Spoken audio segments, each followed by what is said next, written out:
Hello, everyone. Good morning from Pennsylvania. And my name is Leah Lizarondo. I am with Ashoka, and I am honored to be here at the Get Wiser Summit to speak with Ximena Abogabir, who is the founder of Travessia. And what we're going to do today is to really continue this dialogue with, our key stakeholders in, the social entrepreneurship network within Ashoka.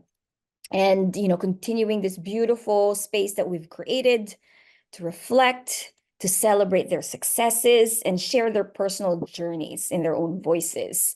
And it's so important to honor the women and girls who embody the Everyone a Changemaker movement within Ashoka.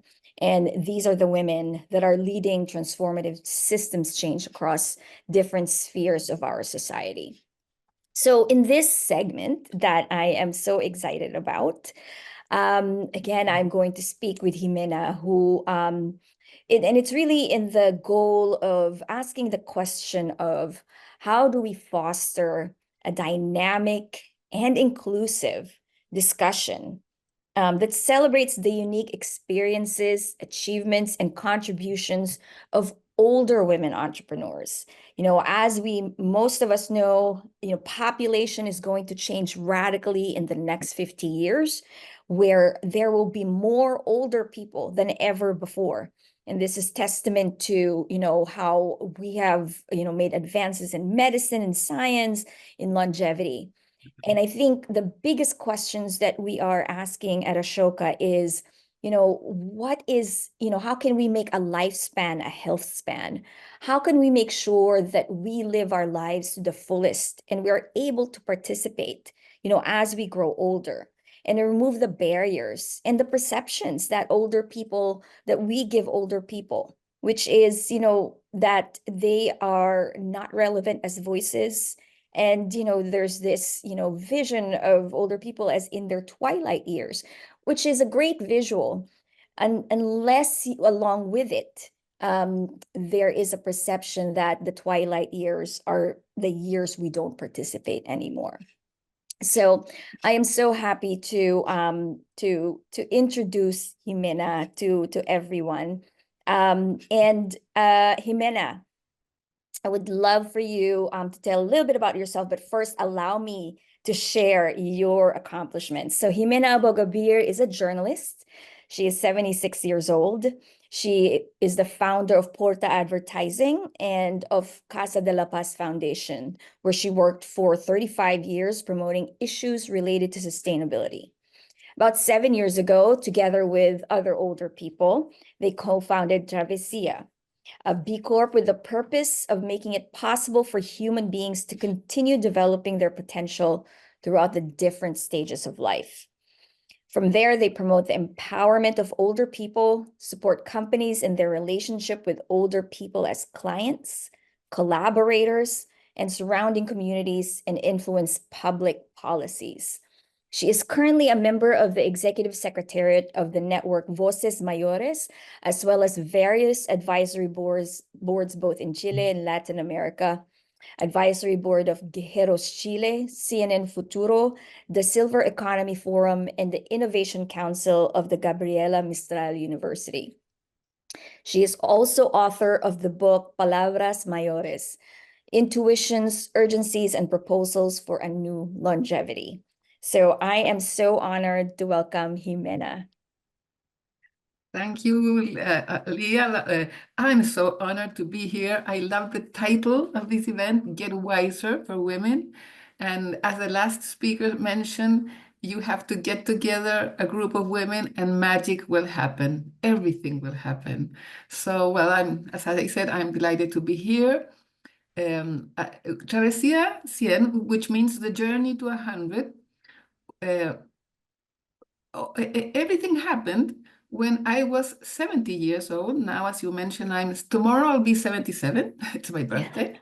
And I was 70 and all my colleagues said, oh, we were going to celebrate your birthday. And they did, they said so many kind words. But some of them mention, finally, Ximena, you will be able to rest. And I said, what does this mean? I mean, what are they saying? And then I understood that people, yeah, for young people, a woman of 70 is really old. And probably they are associated to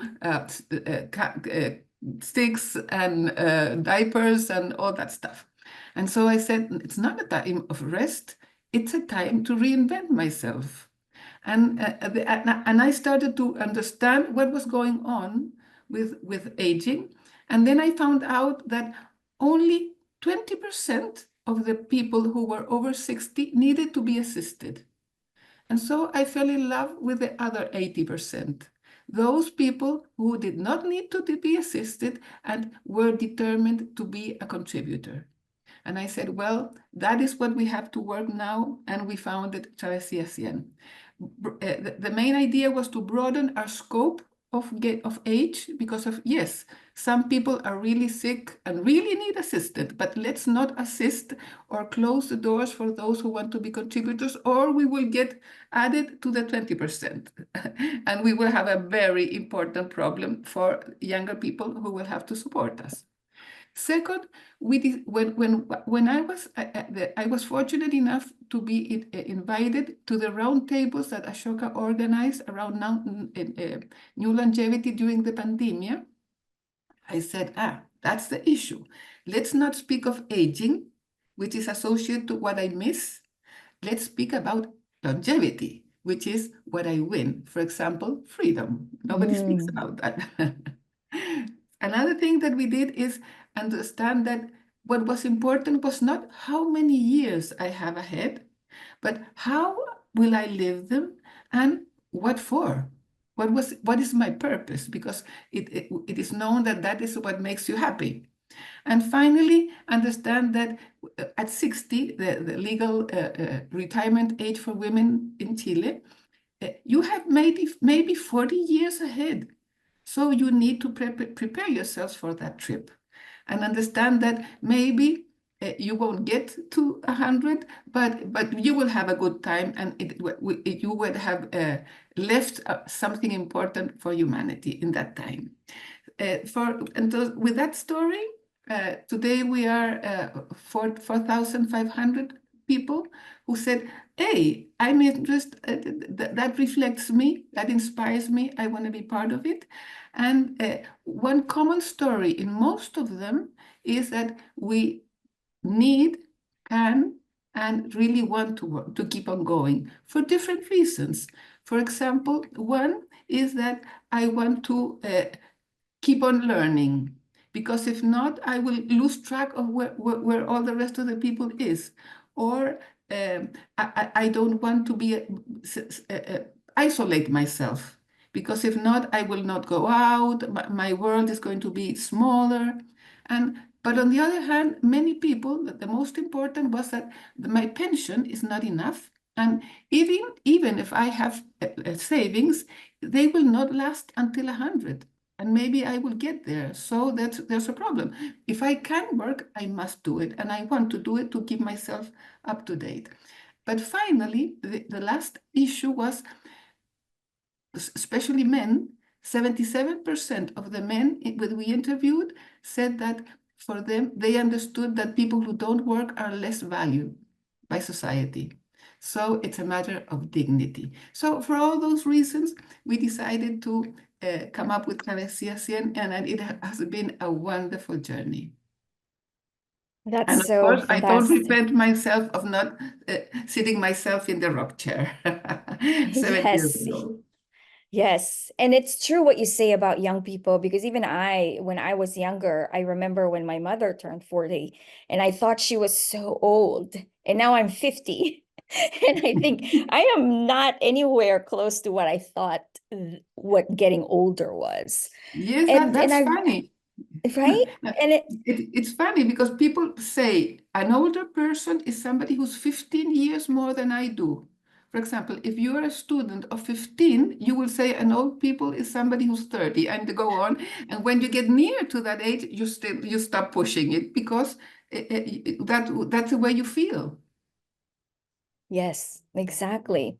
And then I really love what you say about, instead of aging, calling it longevity, because instead of what are we losing, it's what are we winning? We are winning longevity. We have this new life ahead of us. And really, as I'm finding, as my children are now leaving for college and leaving the home, it is a new time of freedom where we really get to define a new kind of contribution that we're going to make in this life with a different, without the same responsibilities perhaps or pressures or it's for me such a liberating period. Yes, yeah. And For me, it has been the best time of my life because I have something that's so precious. I have time to do what I want, and I don't have to uh, uh, be approved by others because I already did it. Now it's me with yes. myself. But we were saying, what's the best version of myself? What we were talking before, we're hearing before. Well, now it's the time to become the best version of myself. All the Yes. homework was done. Yes. Oh, all the homework. We have learned so much. We've taken so much notes. And Yeah, so it's yeah. it's so good to come in this time of our lives where, there's this different kind of being assured and being certain. Um, and then, when we talk about, the pension system and the retirement system, now going to a little bit more practical part of it, a lot of people don't know that when the pension system and the retirement system was created, lifespan was 70, 75.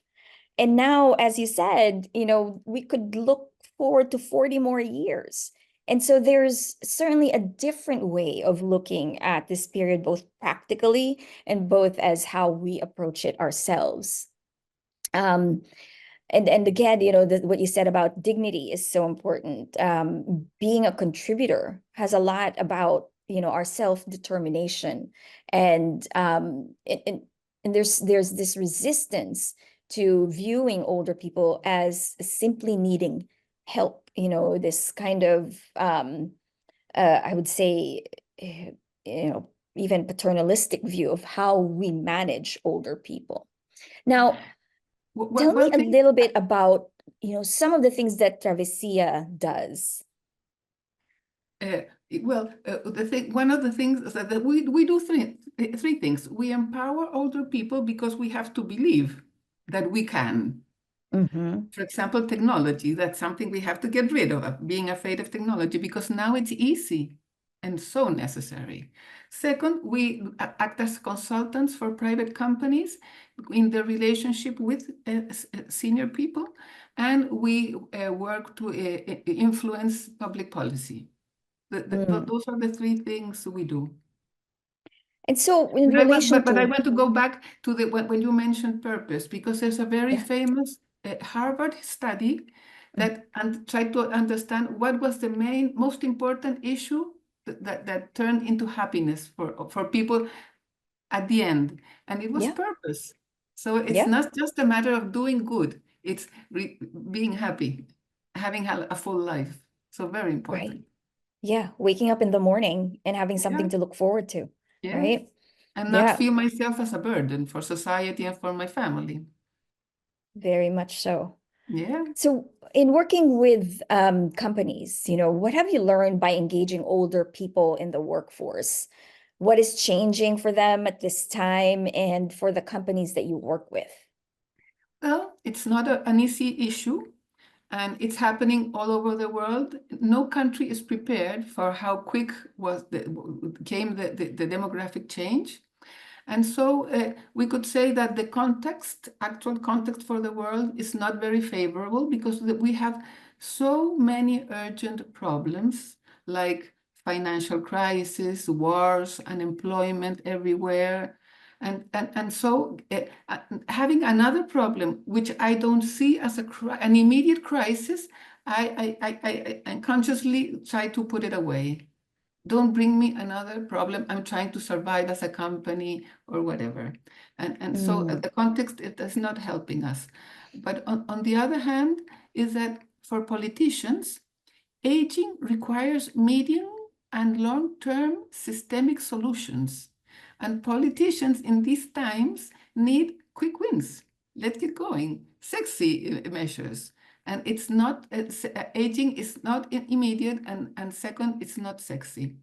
And in the private sector, uh, many perceive, therefore, aging as another problem. I have to take care of women, of gender issues, of children, of migrants, and now you bring me the older people. Oh, thank you so much. And I get conscious of that. That's happening, for example, with my parents, but it's not for me and it's not from my company. So probably I will do something very small and say, see, I'm doing something. And then I have a check. I'm doing something about aging. So it has not been easy for all the people who are trying to push the possibility of labor inclusion for older people to be successful. But we are going to perseverate. And Yeah. on the other hand, there's no just one way or one reason to work, no? Because there are different ways of aging. And so, for example, older people over 60 will look for a motivating and flexible work. But today, we're not speaking only about 60 plus, we're speaking about 50 plus, which is the group that was left behind during the pandemic. And in Chile, it's the group that has not been able to return. And those people we added to our concern, and they need financial stability because maybe they have kids in the university, so it's not easy for them either. So what I'm saying is that there are different approach to labor inclusion of older people. And there are different motivations. I said some want it because they want to augment or some to their pensions, or other ones for self-realization because they wanted to work even if they did not have economic need to do so. And of course, there are different opportunities that we have identified during our time. For example, that we need, it's necessary to have commitment, but sincere commitment, not just in speeches of the senior management, that all the company has to be aware of how intelligent it is to have older people, what are the benefits, because now we speak about silver economy, so a new market, or maybe if you have a high cost of recruitment because young people are recruited, trained, and leave after 1.2 years. Instead, and older people will last, for example, 5 years in the same job. So I can imagine that, so I can say that there are different reasons why it is good business to hire older people. And that's something we understood. And we have made research about it, about what do 60 people who are over 50 think about work, and what are the barriers, and how can you get across that barriers? Yeah, so when you mention these things that seem to be obvious, for instance, as a benefit to a company, for instance, a younger person will stay in a company for a little over a year, while an older person on average will stay about 5 years. So cost-wise, that seems very clear as a benefit to corporations. So so given that clear business benefit, what do you think is the main barrier? Why are people not looking at this data? And then I guess my next follow-up question is, what is the current labor market in Chile, like the unemployment rate? So I think those two go hand in hand. Can you tell me about both? So the first is, if there's a clear business case for it, why aren't companies listening? And then what is the labor market like right now in Chile? Well, as I mentioned, people don't have a sort of mental space to handle another problem. That's what women, because they're very nice and they start speaking about themselves, their parents, and how terrible it was when they pensioned themselves and did nothing and sat on the rock shelf in front of the TV. That's the story that comes up. But it does what they are not prepared to listen and have it, come on, really understand that it is good business for them and Mm-hmm. take it seriously is the labor inclusion. We have done a lot of work, and as we have many seminars or scientific seminars where they invite us to share this approach, and they are so interested. The problem is that if they do something very small to say, Mm, checked, that what I mentioned. right. But I can imagine that we have to keep on going, and finally, I think right now we're working in to have to understand what are the best practices Mm-hmm. in prototypes Mm, with certain companies that I say, okay, from my headquarters, they say I have to do it. So let's come yes. with a policy about labor inclusion. We don't want to discriminate. How can we adapt? So there are some few companies that are beginning to explore this issue. So I can imagine that next year, in the next Get Wiser Summit 2025, I can have better news. But now it hasn't been easy. And have you seen a really great example from all of your research, not just in Chile, maybe, but in maybe other parts of the world? Have you seen a company become successful at this? Yes, we do. We have followed very much all the studies Harvard has shared, and there they mention which are but few companies. I mean, it's not, for example, well, I come from the sustainability issue, Mm-hmm. and I attended the summit in Rio about climate change. So I understand that that complex issue Mm-hmm. is something that today is much better in certain points, but in the overall we are worse. And now we have the news from Spain, don't we? So what Yes. I mean that now so much has been done and it's not enough. And so I can imagine that with aging, more or less the same thing will happen. But there's one difference that fascinates me. That is, climate change is really scientifically very complex. Mm-hmm. Instead, Yes. aging is just an idea. We have to change the mindset. That is the most important thing we have to do. Destroy stereotypes about aging. Yes, absolutely. And, no, being in the sustainability and climate field, I admire the work of Mary Robinson and the elders who are Yes, taking so much of the lead in educating and in yes, advocating, and using, the years of knowledge that they have to really do something for this next generation. yes, yes, Um, yes. yeah. And so tell me, you know, if there was something that you are wanting to do in these next few years, what wins do you want to have? Let's say next year, what is the big thing that you are looking most forward to? And then, a lot of us know that so many of us are setting the goals on 2030, just as a little point of change. What are you hoping for within the Well, next year and then within the next 5 years? we expect to end 2025 with 10 companies which have participated in our program so that we can understand best practices and how they work. So with that evidence, we can go to the others.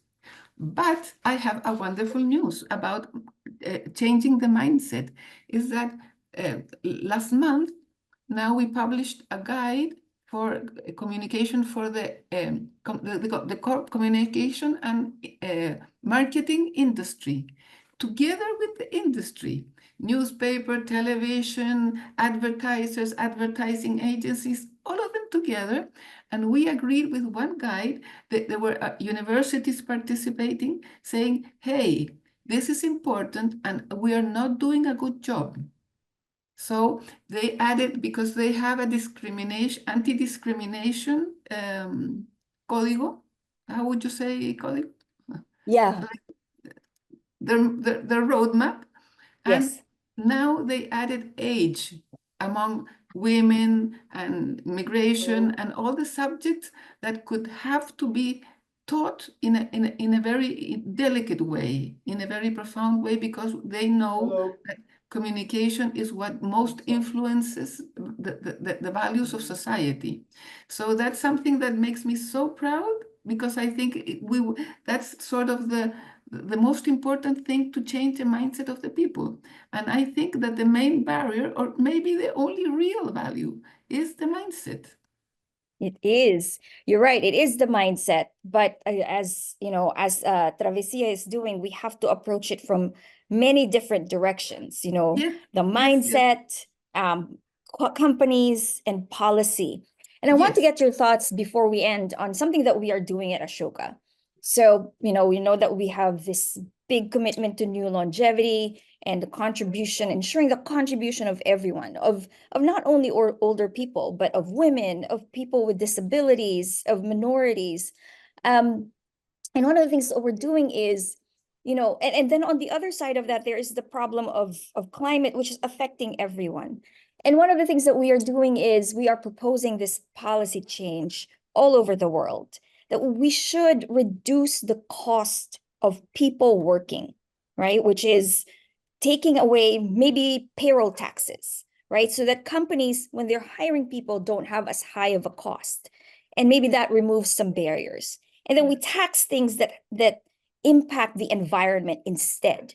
And that's how we get revenue. So we are not only protecting, but we are also allowing people to participate.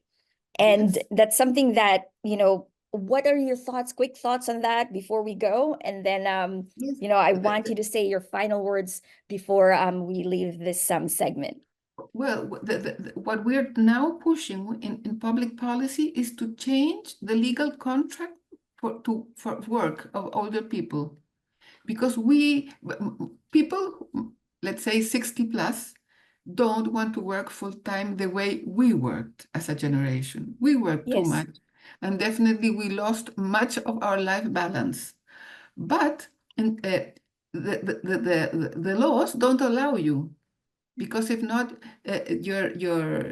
let's say, all your social services, you will not receive them. So they are completely against in our government to informal labor.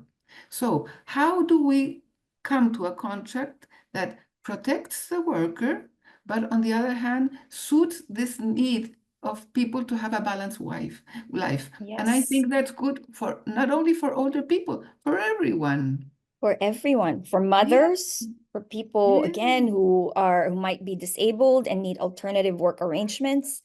That is absolutely true.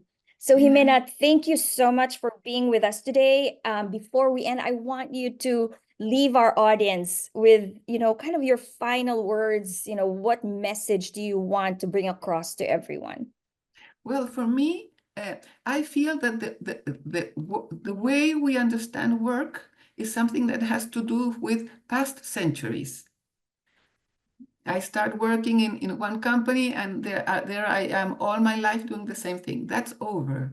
But we have not yet invented the working system of the future that is good for young Yes. people, for adults, and for older people. So that is something that we have to do all the generations together, because every generation has something special, unique, to contribute. And that piece that every generation wants to contribute cannot be left away.